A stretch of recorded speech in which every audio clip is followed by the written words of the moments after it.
Ok. Euh, voilà, donc c'est une reconversion professionnelle hein, pour moi. J'étais pas du tout dans l'agriculture avant. D'accord. J'étais documentaliste stratégique dans la fonction publique hein, au conseil régional à Marseille.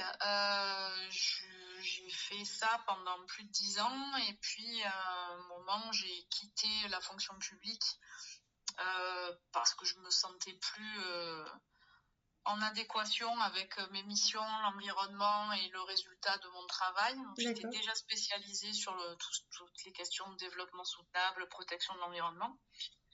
Et donc j'ai décidé en 2012 de quitter la fonction publique. Je suis Ok. partie aux États-Unis Ah, où j'ai fait toute autre chose. J'étais plus dans le milieu artistique. d'accord. Mais j'ai découvert la permaculture aux États-Unis. D'accord. En fait, et au bout de 5 ans, je savais que j'allais pas vieillir dans une mégapole et je ressentais le besoin de rentrer en Provence et je ressentais le besoin aussi de revenir à des choses qui avaient vraiment du sens en fait. Et donc c'est ce qui a fait que je suis arrivée à la conclusion que ce qui avait le plus de sens, c'était le faire un retour à la terre. Et c'est là que je suis repris contact avec la personne qui est devenue mon mari, que je connais depuis très très longtemps. D'accord. Et j'avais déjà commencé un peu à réfléchir, à projeter des choses comme ça, là, quand j'étais encore sur New York. Et en rentrant, je parle de permaculture, de mon projet à mon mari qui me dit, ben, moi j'ai des terres en fermage depuis les années 80 en fait. D'accord. Ton projet me plaît parce qu'on est deux amoureux des arbres. Je lui parle de tout ça et il me dit bah, c'est super et il me propose si je veux me lancer de, de, de reprendre une partie de ces terres pour faire mon projet et en vrai ça a vraiment commencé comme ça. D'accord. Et est-ce que, enfin, du coup, c'est super intéressant. Est-ce que je peux vous demander enfin, comment ça s'est passé un petit peu cette découverte de la permaculture aux États-Unis? Mais au départ ça a vraiment été par des bouquins, hein, notamment la fameuse Bible là, de la permaculture qui a été écrite là, par deux Australiens Mhm.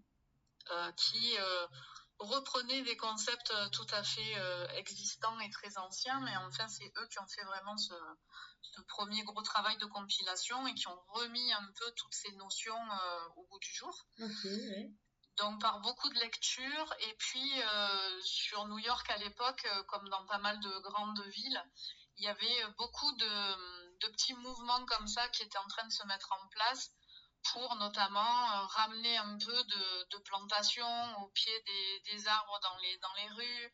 À l'époque, moi, j'allais m'amuser à récupérer des graines en forêt, puis je les semais dans les petits bacs là, enfin le tour au pied des arbres quoi, Oui. dans les rues. On essayait de récupérer des lots. Il y avait des lots entre des immeubles qui étaient un peu à l'abandon.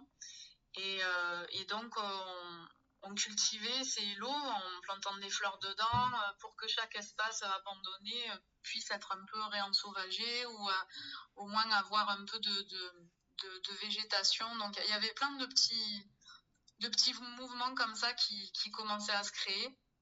Et donc, j'ai commencé à faire aussi des petites actions comme ça autour de tout ce qu'on pouvait faire au niveau de l'urbain, en fait, pour remettre un peu de nature dans nos blocs, enfin dans Mhm. nos rues.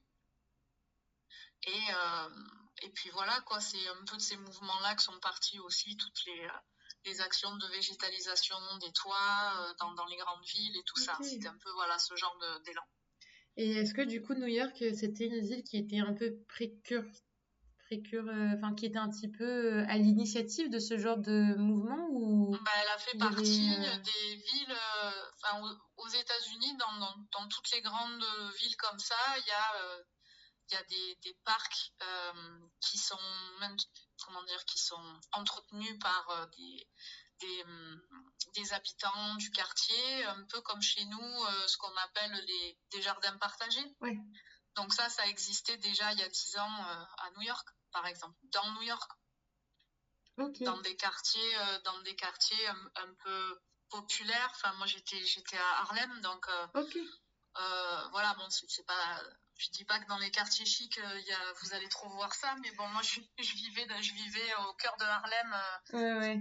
dans les communautés afro-américaines et je sais dans les communautés hispaniques aussi, c'était assez présent et donc il y avait tout un réseau comme ça autour des farmers market aussi, des Hmm. petits marchés fermiers, tout ça, où on faisait des actions, on essayait d'utiliser les espaces abandonnés en ville pour pouvoir recréer un peu de nature au sein de la ville, quoi. D'accord. Bah, trop intéressant. Et du coup, comment ça se traduit actuellement, du coup, dans votre pratique actuelle, du coup, est-ce que vous avez du coup conservé ces valeurs-ci, ces pratiques-là est-ce que vous les avez retranscrites actuellement ou est-ce que du coup, vous les Bien avez sûr, adaptées la ferme telle que je l'ai conçue, c'est une ferme qui est agroforestière, donc Ok. l'agroforesterie, en gros, c'est le terme professionnel de la permaculture. La permaculture, c'est un terme qui a une connotation un peu de... C'est plus axé pour les particuliers, on va dire. Ok. Le terme d'agroécologie ou d'agroforesterie, c'est le principe de remettre des arbres, par exemple, au sein des zones de culture. Euh, c'est exactement les mêmes principes. On est sur des synergies entre les arbres, les plantes, les légumes, sur organiser les choses d'une certaine manière pour que justement on favorise des interactions, on replante des haies très diversifiées. Enfin, tous ces concepts-là que vous allez retrouver dans la permaculture, c'est ce qu'on appelle dans le milieu professionnel de l'agroforesterie ou des D'accord. techniques agroécologiques. Voilà. Ok. Donc le projet, je l'ai construit comme ça. Et après, moi, mon obsession depuis le départ, c'était vraiment de travailler sur la préservation des variétés locales anciennes. Hmm. Voilà, donc il y avait vraiment l'environnement du projet et l'environnement de la ferme actuelle, c'est ça, c'est toutes ces notions de collaboration, de biodiversité, de synergie entre des plantes cultivées et sauvages, Hmm. arbres et légumes, et toute la dimension de préservation de variétés anciennes issus de semences paysannes et de variétés anciennes de fruits, que ce soit des fruits rustiques, des petits fruits qu'on peut trouver à l'état sauvage, ou des fruits des variétés cultivées, mais qui ont une dimension patrimoniale, parce qu'on ne les trouve jamais sur les marchés ou dans le commerce, et parce qu'elles sont, pour certaines, pratiquement en voie d'extinction, quoi. D'accord. Et du coup, pour vous, qu'est-ce qui est important pour vous dans le fait de maintenir, du coup, ces pratiques-là? Du coup, par Bah, exemple, elle est multiple. ouais. Il y a d'une part une notion d'identité, puisque Mhm. quand on dit qu'on est ce que l'on mange, ça a un sens à plusieurs niveaux. Euh, les variétés, elles sont adaptées à un terroir depuis des années, donc vous êtes vous aussi adapté à ces variétés dans leur consommation. Elles sont adaptées à un terroir aussi par rapport au climat, donc elles ont un intérêt de résilience, d'adaptation au changement climatique qui est beaucoup plus intéressant, beaucoup plus fort que des variétés modernes qui ont parfois été inventées en laboratoire. Ouais. Euh, et on voit bien dans toutes les problématiques qu'on a aujourd'hui dans le lien à l'alimentation actuellement, où on a des enfants et même des adultes qui ont perdu complètement ce lien à ce qu'ils mangent. On ne sait plus d'où ça vient, comment ça pousse, on ne sait Mhm. parfois même pas faire la différence entre un brocoli et un chou-fleur. Tout ça, c'est des déconnexions qui ont des impacts et des répercussions très graves, en fait, dans notre société. Mhm. Parce que dans notre pays, l'alimentation, c'est aussi du lien social, Oui. c'est aussi du bien-être de la santé. Donc, en fait, on voit bien que cette déconnexion et le fait qu'on va préférer aller ou on va aller vers consommer des produits qui viennent de l'autre bout de la planète parce que c'est exotique, ça a l'air sympa, mais on ne connaît plus du tout les variétés qui poussent, même parfois à l'état sauvage, qui sont tout aussi exotiques dans les saveurs et qui ont des intérêts nutritionnels bien plus intéressants et des intérêts écologiques aussi bien plus intéressants parce qu'elles n'ont pas fait des milliards de kilomètres avant d'arriver dans notre assiette. Ben ouais. Donc en fait, tous ces liens qui sont aujourd'hui au centre de beaucoup de préoccupations, beaucoup de problématiques, les préserver, les mettre en avant et transmettre autour de ça, ça me paraissait être vraiment central. Mais trop intéressant, j'ai l'impression que du coup, on arrive tout doucement à la thématique du coup de la paysannerie où, en fait, j'ai carrément l'impression que vous me décrivez un petit peu j'ai l'impression que vous vous appropriez une certaine définition de la paysannerie. Est-ce que du coup, c'est quelque chose comment est-ce que vous le faites vivre du coup au quotidien et aussi, j'aimerais bien vous demander aussi, est-ce que vous voyez, quelle est la différence que vous mettriez entre le terme d'agricultrice et de paysanne du coup? En fait, la réponse est dans le terme. Il y a plusieurs dimensions à ça, mais bon, on va dire que l'agriculteur, pour moi, ça désigne une profession d'une manière relativement neutre en fait. Le terme d'agriculteur dans la langue française, déjà, il est assez récent. Il a été un peu généralisé à l'époque c'est la philosophie des Lumières. C'est le 19e siècle. Le terme de paysan dans la langue française est déjà beaucoup plus ancien. Et le paysan dans l'ancien français, c'était l'habitant de son pays natal qui vivait de la terre. C'était ça la définition. Donc déjà, on voit qu'il y a deux notions qu'on retrouve dans tout ce qu'on vient de dire. Il y a le lien à sa terre natale, donc il y a une notion d'appartenance à un terroir et il y a une notion d'identité. Donc on vit de la terre sur laquelle on est né. Voilà. Ce qui est différent de je cultive une terre pour amener un bénéfice commercial à un pays ou à une communauté. Donc pour moi, ce lien à un terroir, parce que le fait que ce soit là où l'on vit, pour moi, c'est pas juste une terre, c'est un terroir. C'est encore des notions un peu plus profondes et d'identité. Et le paysan, dans le terme paysan, il y a un autre mot qu'on entend, c'est le paysage. Il y a cette notion que ce que l'on va faire sur nos parcelles, la façon dont on va cultiver, la façon dont on va organiser le paysage, ça a un impact aussi direct sur notre environnement. C'est-à-dire si je me mets à planter des haies partout, à remettre des arbres sur ma parcelle, je vais créer un paysage qui va être tout autre que si je défonce tous les bocages et toutes les haies environnantes et que je fais une deuxième bosse dans le sud de la France. Voilà. Oui, c'est une cultivation complètement différente. Donc, pour moi, le terme, il est lié directement à la pratique et au rapport que l'on a avec sa terre. Pour moi, on va dire que pour vous situer la chose, le paysan est vraiment au cœur de son territoire, de sa terre. Il a une conscience de son identité et de l'impact qu'il a sur son territoire. L'agriculteur a une profession qui est liée à la terre et de laquelle il va dégager un bénéfice. Et l'exploitant agricole, voilà, que dire de ce terme ? L'exploitant agricole exploite la nature. Ouais, c'est dans le mot est... En fait. Pour moi, c'est ce qui me fait le plus saigner les oreilles, c'est quand on me dit vous êtes exploitant. Non, j'exploite pas la nature, je vis dedans. Et j'essaie d'avoir un rapport à elle, de protection, de préservation, d'être la moins intrusive possible et d'arriver à subvenir à mes propres besoins. Ce qu'il y avait aussi ça, c'est le paysan, c'est celui qui vit de sa terre aussi. Oui. Vous voyez, moi je mange ce que je produis.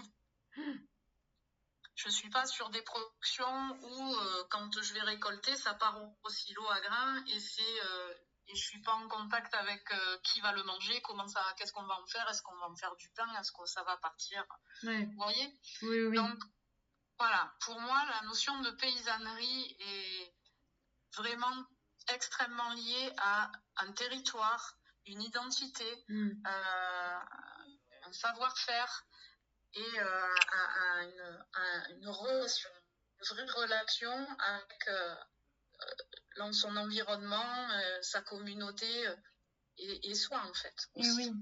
Voilà. Est-ce que c'est des valeurs que vous avez envie enfin, que vous avez à cœur de transmettre du coup autour de Bien sûr, vous?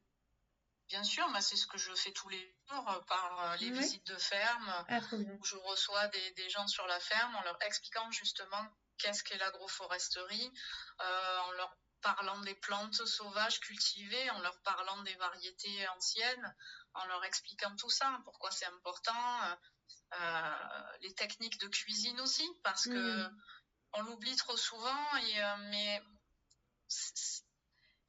le consommateur, ce qu'on appelle un consommateur aujourd'hui, enfin moi j'aime pas trop non plus le terme de consommateur parce que ça renvoie encore à une dimension mercantile, mais je préfère parler de mangeurs.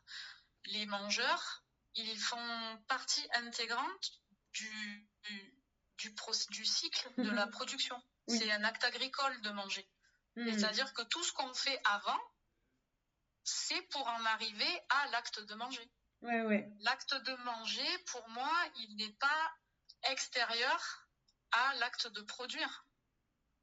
Donc, au plus vous recréez du lien en disant aux gens, et parce que vous allez manger, que moi je ne mets pas de pesticides, c'est parce que vous allez venir à la ferme aussi que j'ai envie que ce soit joli, c'est parce que vous vivez autour de la ferme aussi que je suis fière de participer à un paysage qui est agréable à regarder, à apercevoir. Voilà, donc tout ça, réexpliquer aux gens que tout est lié, que c'est pas juste de la littérature, que tout ce lien-là qu'on a segmenté, il est là toujours. Et c'est à nous de soigner notre perception de ça, de se réapproprier l'ensemble de toutes ces étapes, et en disant, je ne suis pas que la personne qui produit votre nourriture, je suis aussi celle qui la mange, et vous avez aussi votre mot à dire sur la façon dont vous souhaitez que votre nourriture soit produite. Voilà, en plébiscitant du bio, en plébiscitant des marchés de producteurs ou des magasins de producteurs plutôt que des supermarchés pour aller faire vos courses. C'est poser des actes concrètement pour aller vers un type d'agriculture, vers de traiter la terre et les plantes et de traiter les êtres humains aussi. Tout à fait. Oui, c'est une prise de position politique au final. Exactement, il n'y a rien de plus. Honnêtement, j'ai quitté la fonction publique parce que j'en pouvais plus de l'environnement politique. J'ai fait en fait une très grosse erreur en pensant qu'en faisant de l'agriculture, j'allais me libérer de politique parce qu'il n'y a rien de plus politique que l'alimentation. Ah bah ça, pour le coup, c'est la base, hein. Voilà.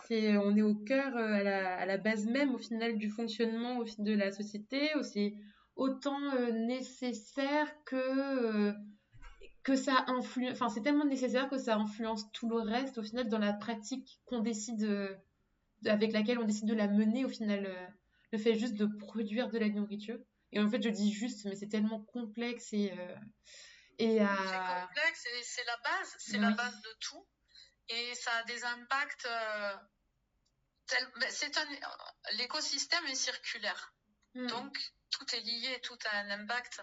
Donc, notre système alimentaire, il repose sur des choses qui sont intrinsèquement liées et qui ont des impacts en cascade et en chaîne sur tout le reste, sur notre santé, sur notre environnement, sur les animaux, sur les plantes. Enfin, voilà. Donc, il faut vraiment prendre conscience de comment tout cela fonctionne, parce que beaucoup de gens l'ont oublié, mais c'est pas de leur faute. On a aussi soigneusement travaillé cette déconnexion. Et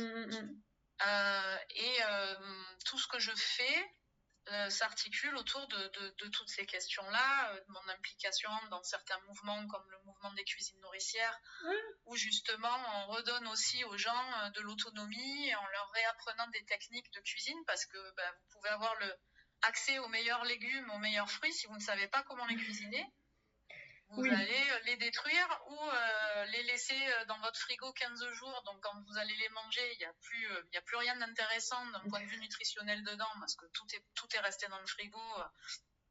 Voilà, ou si vous les faites ultra bouillir, toute la plus-value. Voilà. Donc en fait, tout est important et on en revient à toutes ces étapes-là sont importantes jusqu'à l'acte final de manger, et c'est aussi notre responsabilité, je pense, en tant que professionnel, où on a étudié, on connaît un peu toutes ces subtilités-là, de l'expliquer aussi aux personnes qui viennent acheter des légumes chez nous ou qui viennent visiter la ferme.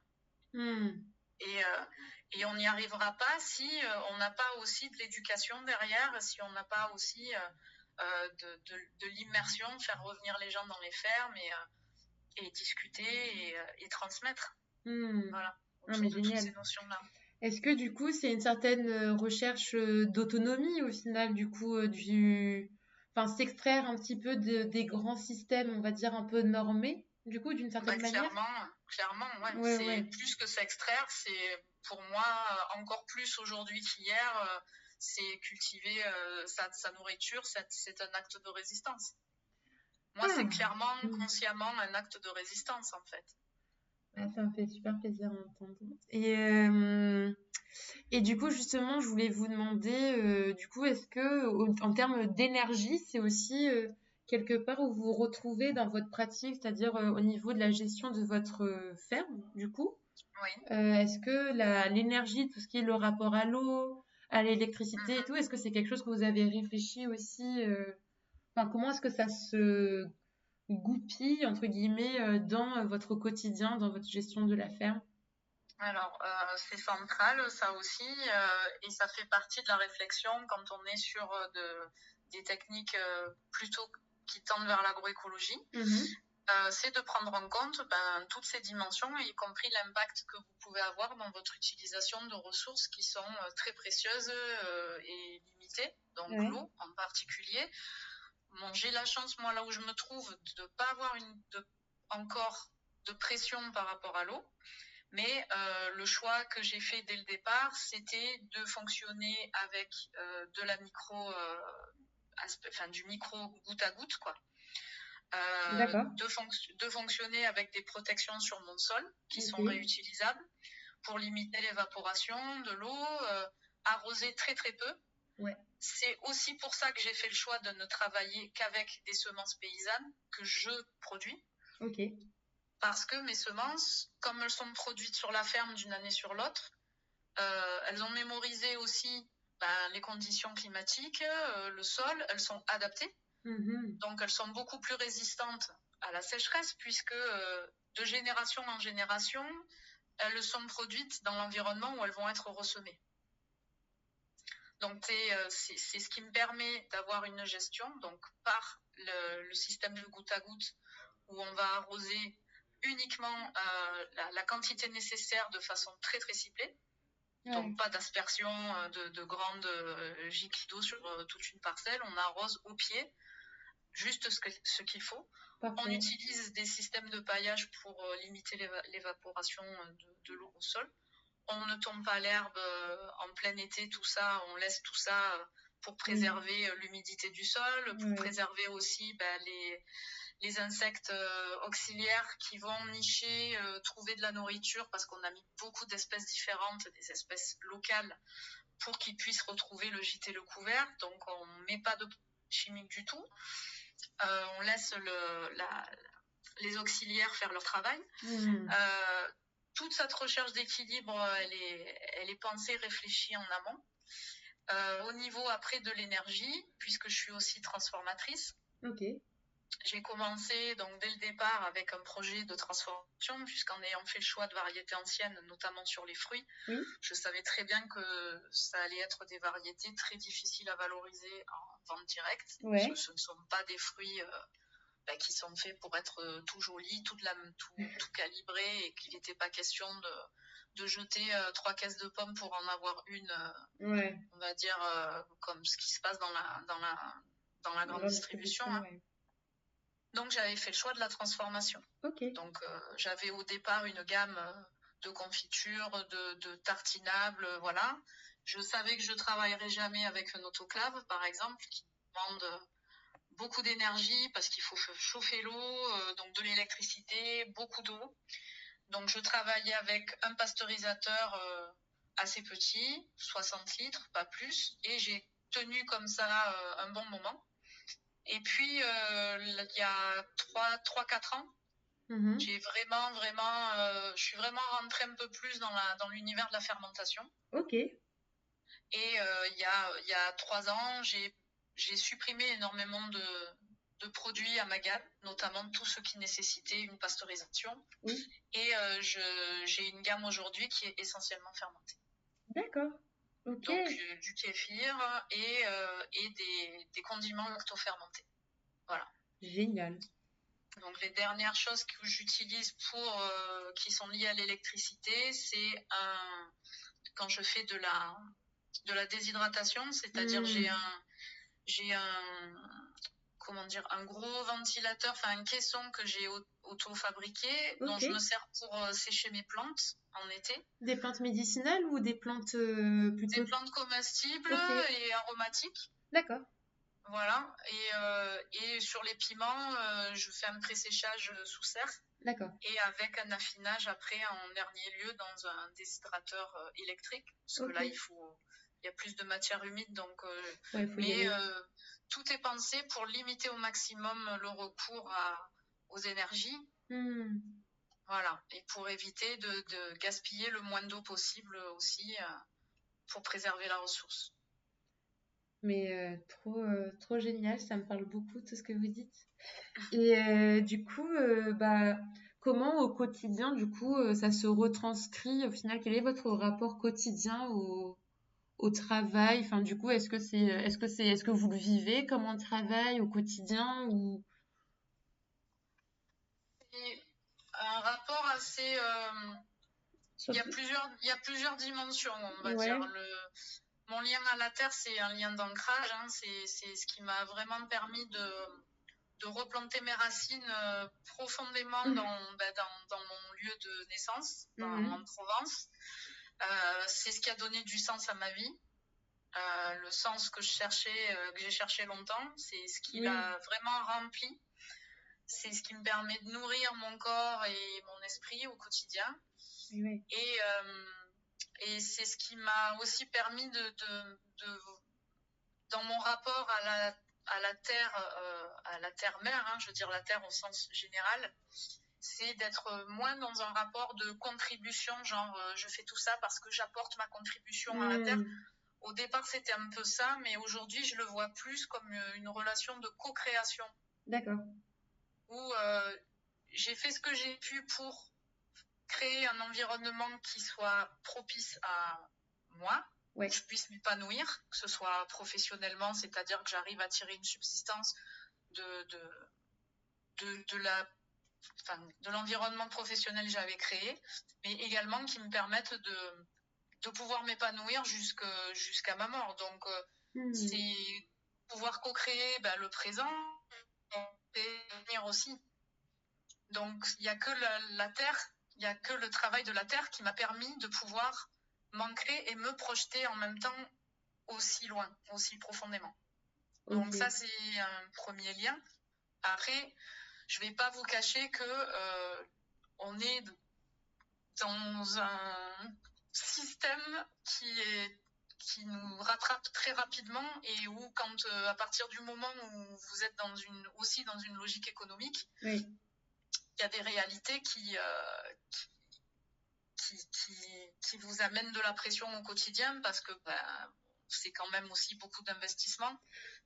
Et les investissements, à un moment donné, il faut que ce soit rentable quand même. Donc, il y a toujours une tension entre ce qui est de l'ordre du sens profond de pourquoi on fait les choses, pourquoi on les fait comme ça et tout ça, et et ces logiques économiques qui, parfois, ont tendance Ouais. à vous rattraper et à vous broyer un petit peu. Ouais, à orienter le quotidien, du coup, j'imagine. Oui, c'est ça.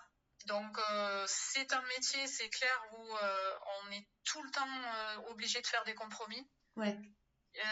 Et ça, il faut vraiment accepter souvent de devoir lâcher prise ou accepter d'avoir des échecs dans le sens où on a fait tout ce qu'il fallait comme il fallait et puis bon, ça marche pas, quoi. Ou alors, bon, il n'y a pas les résultats qu'on était censé avoir. Bon, ça fait partie du quotidien. D'accord. On a énormément de paramètres sur lesquels on n'a aucun contrôle. Oui. Et du coup, voilà, il y a toujours cette tension un peu entre ces deux aspects. Voilà, pour moi, c'est ce qui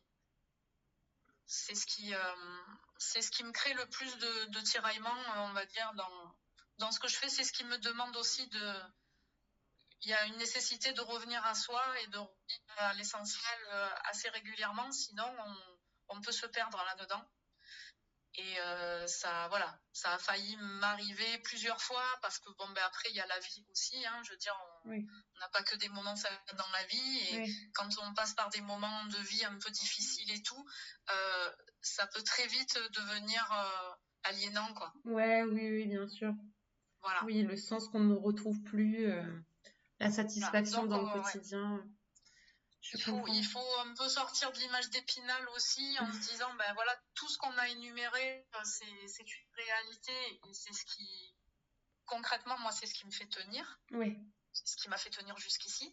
Parce que si ça avait été juste à propos de produire, vendre, je pense que j'aurais abandonné déjà il y a un moment, quoi. Oui. J'aurais pas tenu le coup. Ce qui me fait tenir le coup, c'est justement le sens. Le sens profond de tout ça. Et j'ai quelques années d'expérience derrière moi maintenant. J'ai peut-être encore moins peur aujourd'hui de me dire carrément non, là c'est plus aligné, ça part trop dans un sens qui me convient pas et stop. Et je reviens à ce qui fait sens pour moi, même si je gagne rien, tant pis. Ah voilà, je voulais y venir justement à cette question de la rémunération, du coup. Comment est-ce que vous le gérez? Et aussi, est-ce que...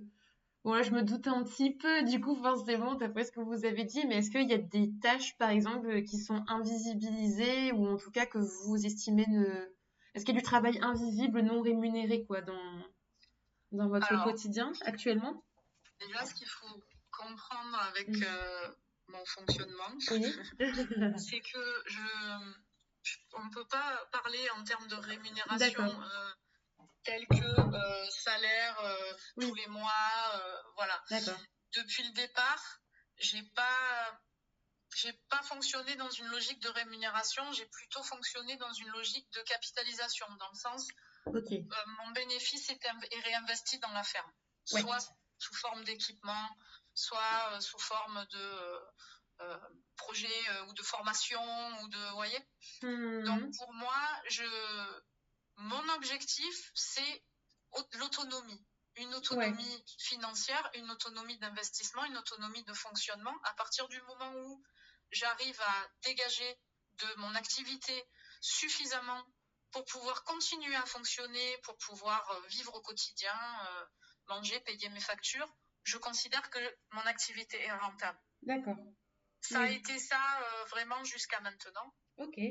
Je précise que en étant une petite structure sur une petite surface très diversifiée, je n'ai eu accès à aucune aide, puisque notre système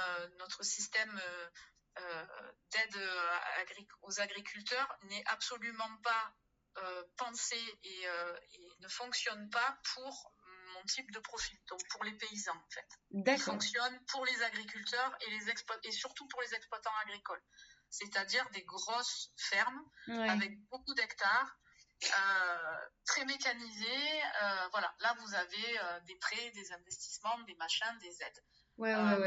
La La PAC, PAC, moi, voilà. j'ai commencé à pouvoir en bénéficier que depuis 2 ans, D'accord, quand ils ont créé ce qu'ils ont appelé l'aide au petit maraîchage. d'accord. Donc, c'était la première fois qu'ils faisaient un design un peu plus en lien avec nos types de fermes, donc petite surface, assez diversifiée et tout.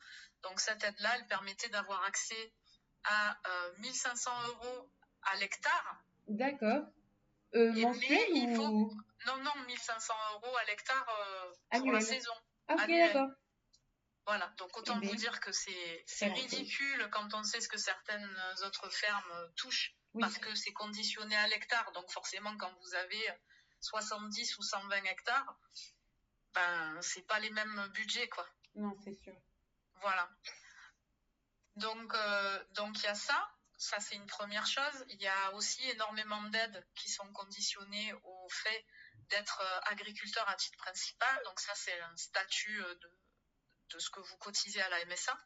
Ce qu'il faut savoir, c'est que beaucoup de petits agriculteurs ou de paysans, ils sont sous le statut de cotisants de solidarité. Pourquoi ? Parce que la charge MSA, elle est énorme. C'est la plus grosse charge fixe, que vous soyez un petit ou un gros paysan. Hein, votre plus grosse charge, c'est la MSA. Ok. Voilà. Donc, quand vous n'avez pas de trésorerie, quand vous n'avez pas de gros revenus, vous ne pouvez pas vous permettre de donner 3 600 € à la MSA de charge. Bah ouais. Donc, vous êtes en cotisant de solidarité. Vous payez moins de charges à la MSA. Cela dit, qu'est-ce que ça implique ? Ça implique que vous ne cotisez pas à la retraite, Bah oui. puisque vous ne payez pas assez de charges, et que vous n'avez pas accès à la couverture santé, à la mutuelle des agriculteurs. Ça veut dire que moi, par exemple, j'ai fonctionné pendant 5 ans sans avoir de mutuelle. Donc, si j'avais un accident ou machin, j'avais aucune couverture de santé complémentaire. J'ai pu commencer à me payer une complémentaire santé, donc au régime général, hein, que je paye plein pot, que depuis 2 ans. Ah oui. 2 ou 3 ans. Voilà. Et je ne cotise pas depuis que je travaille dans le milieu agricole. Je n'ai aucune retraite. Je n'ai aucun droit à la retraite. Je n'existe pas de ce point de vue-là. Ouais. Je ne cotise que pour en cas d'accident du travail, ce qu'on appelle la TEXA, mais je n'ai pas accès aux cotisations retraite, puisque je n'investis pas assez sur. Donc ça, c'est une situation que je suis pas la seule à vivre. Et on a tous subi, nous, énormément un impact suite au Covid. Hein. Ouais. Moi, j'avais commencé à être vraiment à un seuil de rentabilité intéressant pour ma ferme.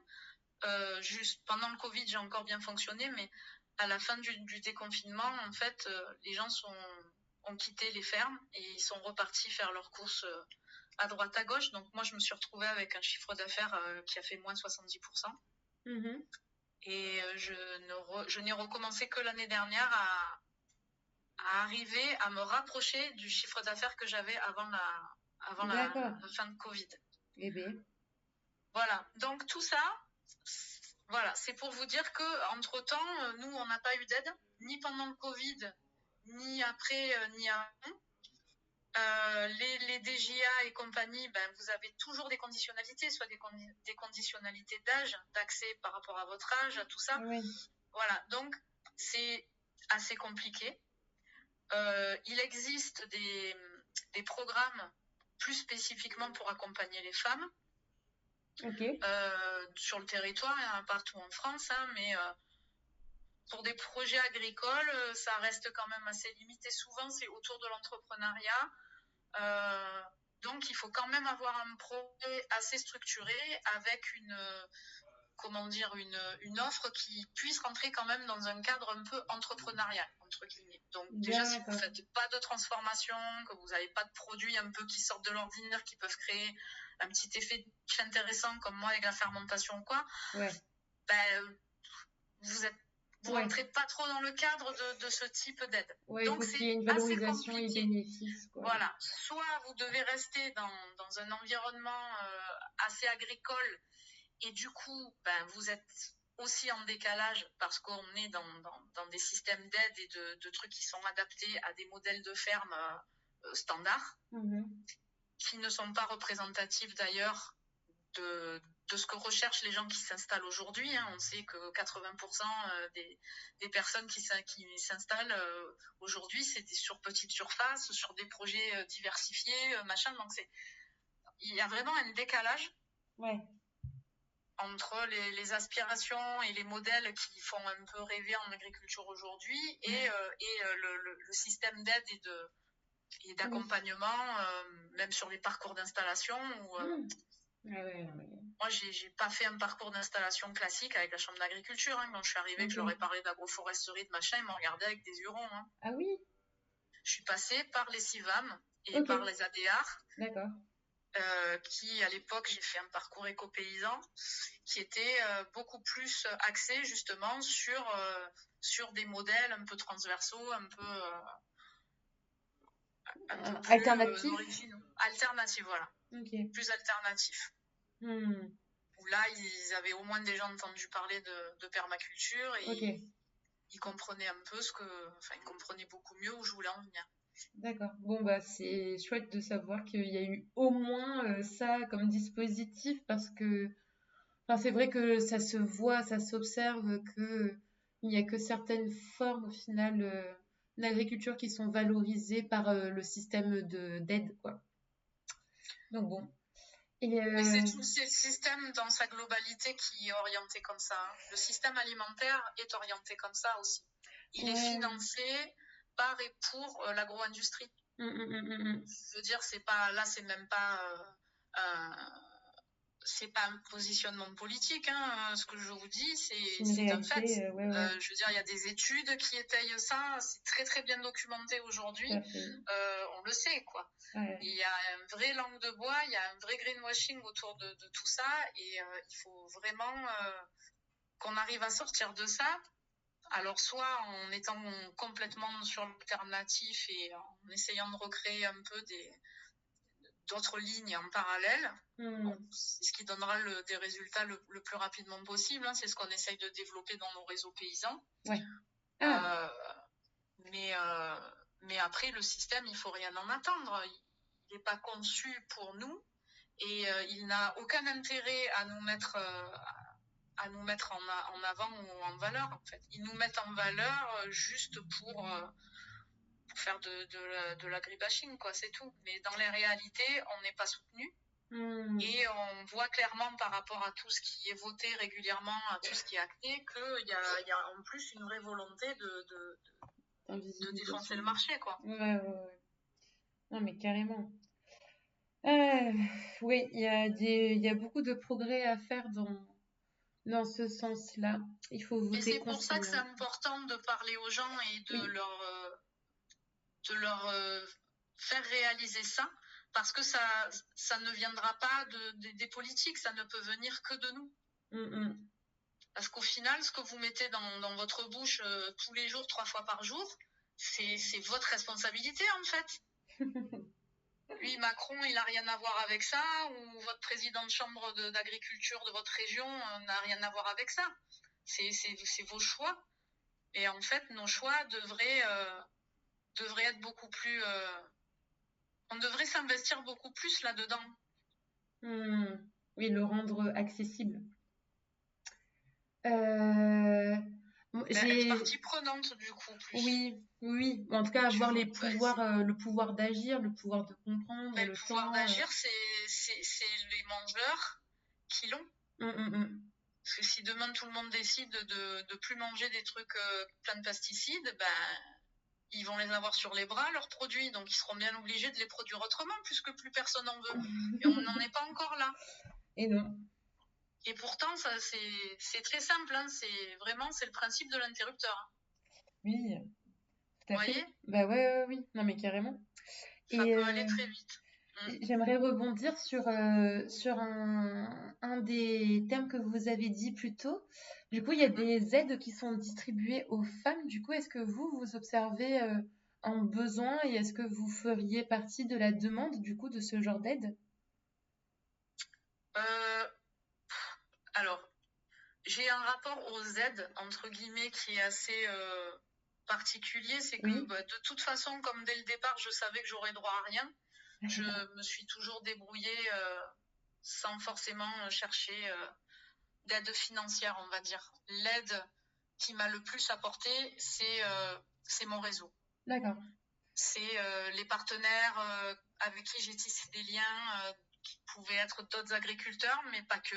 Aussi d'autres partenaires type le boulanger de mon village qui m'achetait certains produits, type l'artisane de l'autre village d'à côté qui m'achetait des pétales de fleurs pour faire ses décorations de ses trucs. Donc tout ça, c'est tout le réseau autour de moi euh, qui donne un soutien vraiment pour moi qui est encore plus important que Hmm. des sous à un moment, à un instant T. Euh, sur les femmes en particulier, ce que je vois se mettre en place de plus en plus, c'est des moments où on se rencontre entre agricultrices Ok. pour échanger sur notre quotidien, mais en tant que femme, donc. Et généralement, c'est des groupes non mixtes, plus où on va parler, échanger. Mhm.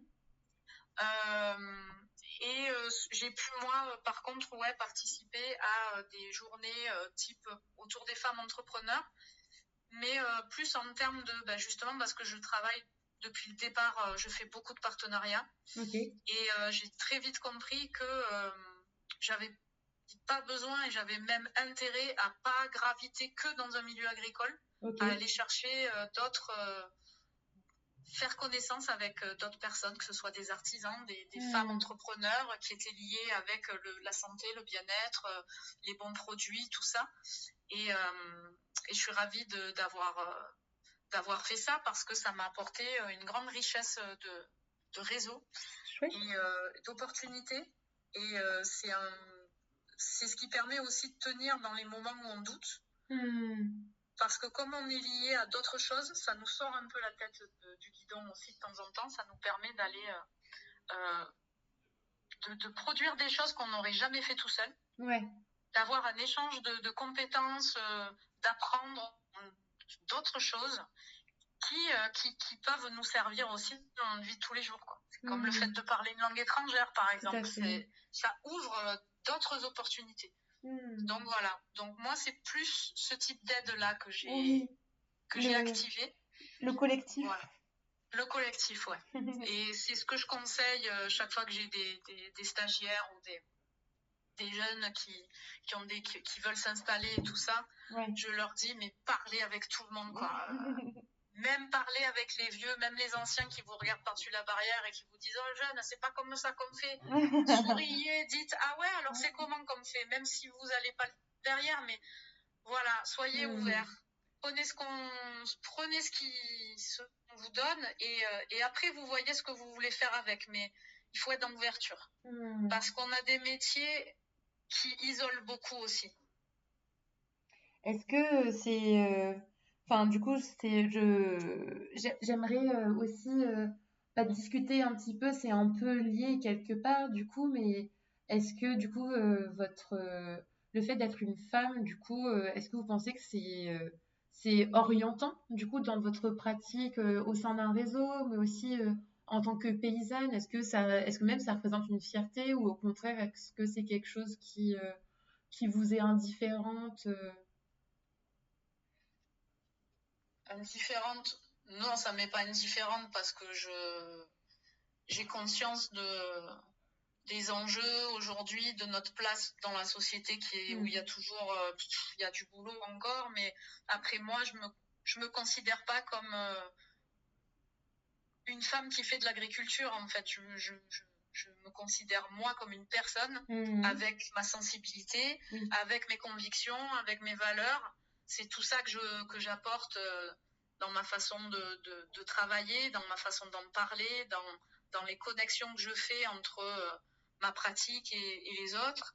Euh, le fait d'être une femme dans mon métier, moi, m'a pas du tout posé de problème, mais peut-être aussi parce que j'ai la chance d'avoir un mari qui me soutient, mais vraiment, peu importe, il me soutient. Il est là quand j'ai besoin d'un soutien, d'un renfort, mais après, c'est vrai que je suis seule pour les décisions. Je suis seule aussi pour prendre ma responsabilité quand je me lourde ou quand quelque chose fonctionne pas. Mais derrière, j'ai une épaule dans ma vie, quoi. J'ai vraiment quelqu'un qui est là et qui me dit, quoi que tu fasses, puis même si tu as fait une erreur, c'est pas grave. Moi, je suis avec toi, je te soutiens, quoi. Voilà. Donc ça, c'est hyper précieux. Et c'est vrai que si on n'a pas quelqu'un comme ça et qu'on est seul, c'est très, très compliqué. Et après, j'ai un caractère depuis gamine où moi, j'ai toujours évolué dans des milieux assez masculins. Je me suis jamais trop laissée marcher sur les pieds. Et du coup, non. Alors, ça me fait plus sourire. Oui, vous avez toujours des gens qui arrivent sur la ferme et qui vont direct vers mon mari en lui disant je voudrais pour les légumes. Alors lui, il sourit, puis il dit la patronne, elle est là-bas. Mais il dit ça, c'est la patronne, ça qui s'en occupe. Mais voilà, mais bon, on sait très bien il y a des conditionnements qui sont encore bien présents, mais c'est pas quelque chose qui m'impacte au quotidien ou qui me fait souffrir au quotidien. Parce que dans tous les cas, c'est un métier où vous allez devoir faire vos preuves, que vous soyez une femme ou un homme. Alors peut-être si vous êtes une femme, on va vous regarder encore plus, on va vous surveiller encore plus.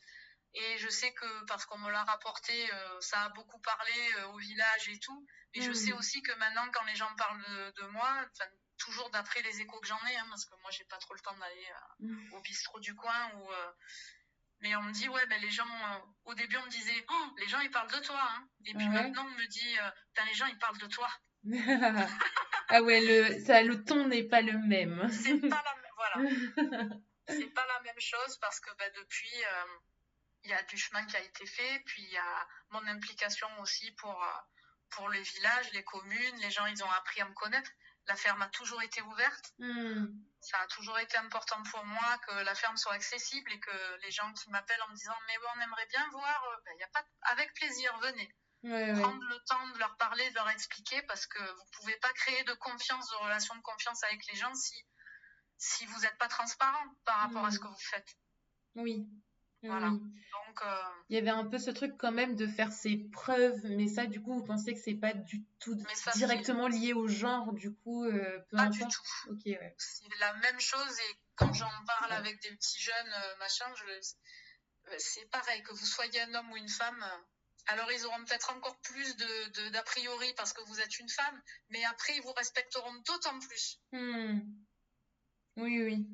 Ouais, je vois un petit peu le paternalisme un petit peu qui règne un petit peu dans ces sphères-là, et c'est un peu l'enfant qui dépasse le maître, un truc comme ça, non? C'est surtout pour une femme, j'aurais jamais cru qu'elle arrive à faire tout ça. Le pour une femme. Voilà. Ouais. En plus, c'est une femme, donc voyez un peu quoi. Mais du coup, après, une fois que le respect une fois qu'ils ont acté que vous êtes capable et que vous avez prouvé de toute façon, mais il faut prouver dans la vie, que vous soyez une femme ou un homme, si vous dites je vais faire ça, ok, prouve. Après, que les gens aient des réserves, c'est leur problème, c'est pas le mien. Moi, mon problème, c'est de prouver ce que je dis. Si je dis que j'en suis capable. Ces mécanismes-là, c'est des choses avec lesquelles vous avez toujours été familière. Enfin, c'est ma façon de penser, en tout cas. Merci beaucoup.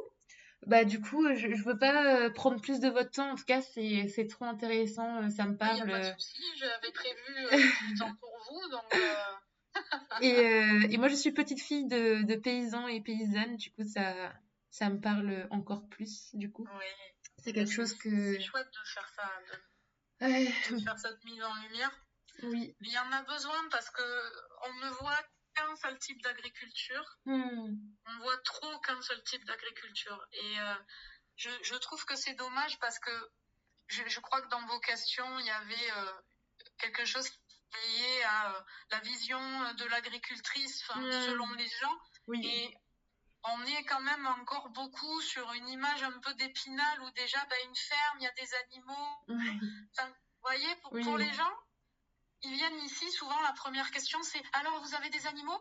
Ben non, pas forcément en fait. Une ferme, c'est pas forcément avec des animaux. Donc on sent que quand même dans l'imaginaire collectif, il y a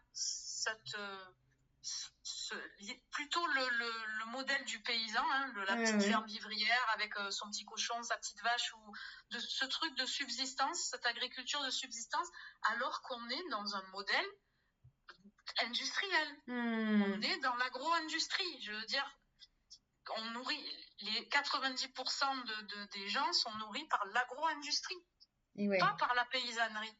Mais les gens, c'est ça qu'ils ont en tête. Oui. Quand ils vont acheter leur boîte d'œufs au supermarché, ils voient les poules qui picorent dans le gazon avec les...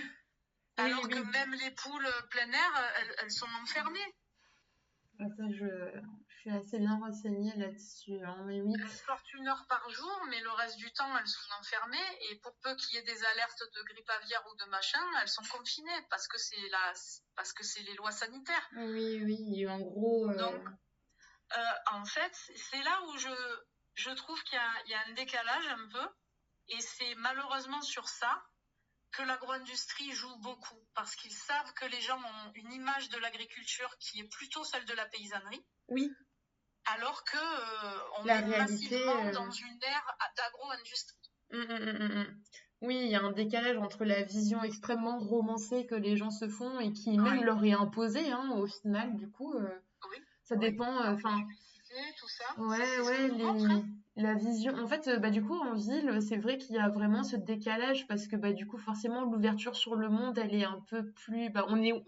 Souvent, on est dans le biais de perception où, en fait, on pense que notre réalité, c'est celle de tout le monde au final. Et en tout cas, on ouvre nos fenêtres que sur ce qu'on veut. Enfin, on nous fait ouvrir nos fenêtres que sur ce qu'on veut bien nous montrer au final, quoi. Exactement. Et du coup, au final, il y a un peu toute cette invisibilisation de tout le reste, quoi. Et je trouve qu'il y a... Moi, je pense que l'éducation au biais est extrêmement importante. Oui, je suis d'accord. C'est important. Ouais, moi, je suis éducatrice à l'environnement de profession.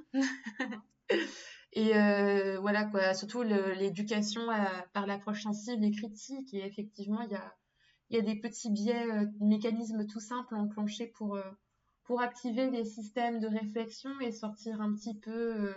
Mais c'est pas donné à tout le monde. C'est pas quelque chose d'inné de se dire ah mais si je regardais au-delà de parce que je n'ai même pas idée qu'il y a autre chose qui existe.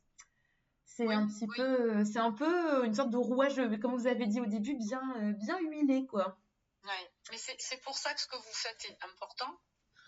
Parce qu'à travers des portraits, on redéfinit, on réexplique ce qu'est vraiment la paysannerie et on donne surtout, il faut donner une image une comparaison, un point de comparaison avec ce qu'est réellement, qui approvisionne réellement nos supermarchés, les magasins, pour que les gens puissent se dire ok, la paysannerie c'est ça, mais en fait ce que j'achète moi tous les jours, c'est pas issu de ce monde-là, c'est issu d'autre chose. Et c'est là qu'on peut commencer déjà à réfléchir en disant bon, si tu voulais plutôt favoriser la paysannerie, comment il faudrait que tu consommes? C'est là où vous voyez les liens, ils sont évidents en fait, mais comme on joue sur des faux semblants, on joue sur des choses très très sensibles, sur le visuel, sur on brouille très facilement en fait la réalité, alors que la réalité elle est là. Oui. Il faut remettre un peu de clarté dans tout ça, à travers ce que vous faites, des portraits, en expliquant. Mais de temps en temps, il faut aussi le mettre en résonance avec le reste, quoi. Pour qu'on comprenne bien que ce dont on parle là, c'est pas le modèle dominant. Je suis carrément d'accord et j'espère que je serai à la hauteur en tout cas de l'importance du sujet, quoi, purée. Et aussi par curiosité, du coup, parce que je sais que c'est quelque chose qui est beaucoup travaillé dans mon équipe. Du coup, là, je sors un petit peu du sujet, de la paysannerie et de la femme en tant qu'agricultrice, du coup. Mais genre la méthanisation, qu'est-ce que vous en pensez? La mécanisation La peut être... méthanisation, pardon. Méta. Ah, la méthanisation. Ouais, ouais. Parce que moi, j'ai un peu du mal là. Là, c'est vraiment par curiosité, moi, en tant que personne, du coup, parce que enfin, je pense qu'il me manque de la maturité sur le sujet et mon équipe. Enfin, du coup, c'est un sujet qui revient et en fait, ouais, je suis intéressée d'avoir votre point de vue là-dessus. C'est une solution qui peut être intéressante et qui amène des solutions, on va dire, de circuits de recyclage de certains déchets pour produire de l'énergie et tout ça. Après, pour moi, c'est un outil parmi tant d'autres et qui ne peut pas être la solution, en tous les cas, une solution unique. Je pense que c'est un outil qui, s'il est choisi, doit s'intégrer dans une réflexion globale, répondre à une certaine problématique, mais qui ne peut pas être de toute façon quelque chose qui va répondre à toutes les problématiques de tous les contextes. Ouais. Voilà. Il faut que ce soit intégré dans une démarche beaucoup plus globale. Et malheureusement, on a tendance à vouloir trop... Et ça, c'est très français, hein, on segmente les choses, on sectorise beaucoup les choses, alors qu'en fait, souvent, il nous manque une vision globale. C'est exactement le même problème avec notre système alimentaire. Il faut une vision globale de la chose. Si on commence à regarder la chose dans sa globalité, ben, ça saute aux yeux, en fait. Et là, c'est pareil, on est sur tous ces trucs-là d'énergie verte. Enfin, bon, c'est des termes encore, ça, qui sont assez tendancieux. Hein, c'est comme l'énergie renouvelable ou durable ou propre ou tout ce qu'on veut. Mais des petits mots valises, quoi. Oui, c'est un peu des mots valises et surtout, chaque contexte, chaque ferme, chaque profil, chaque problématique, en fonction du contexte dans lequel elle se pose, va amener à un ensemble de contraintes, de spécificités, où bien souvent, c'est pas une solution qui va répondre à l'ensemble de tout ce qui est posé, c'est plusieurs choses mises en corrélation, vous voyez, mais qui vont être vraiment adaptées à un lieu, un moment, un profil, une problématique. Ouais, qui s'imbrique dans un contexte particulier, de préférence locale, quoi, du coup, non? Exactement. Oui, de contexte local, de ressources aussi à disposition. On est dans des trucs complètement surréalistes. Je crois qu'il y a plus d'installations photovoltaïques en Bretagne que dans la région Provence-Alpes-Côte d'Azur, par exemple. Mais ça vous fait rire. Non, mais je trouve ça absurde, en fait. Oui. C'est totalement absurde. C'est pour ça que, voilà, avant d'aller coller une éolienne quelque part ou de se dire, tiens, si je faisais de la géothermie, peut-être réfléchir. Faut commencer par voir un peu si géologiquement ça a un sens, si d'un point de vue du climat ça a un sens, enfin, et si du point de vue de ce que vous recherchez comme effet et de la dimension de votre problème et de votre environnement, ça a un sens. Qu'est-ce qui a un sens en fait? Et souvent c'est un ensemble de choses qui va amener à une cohérence. La solution miracle n'existe pas. Jamais. C'est l'adaptabilité qui prévaut, quoi. Et on manque de vision d'ensemble. Écoutez, je vous remercie pour ces échanges extrêmement enrichissants.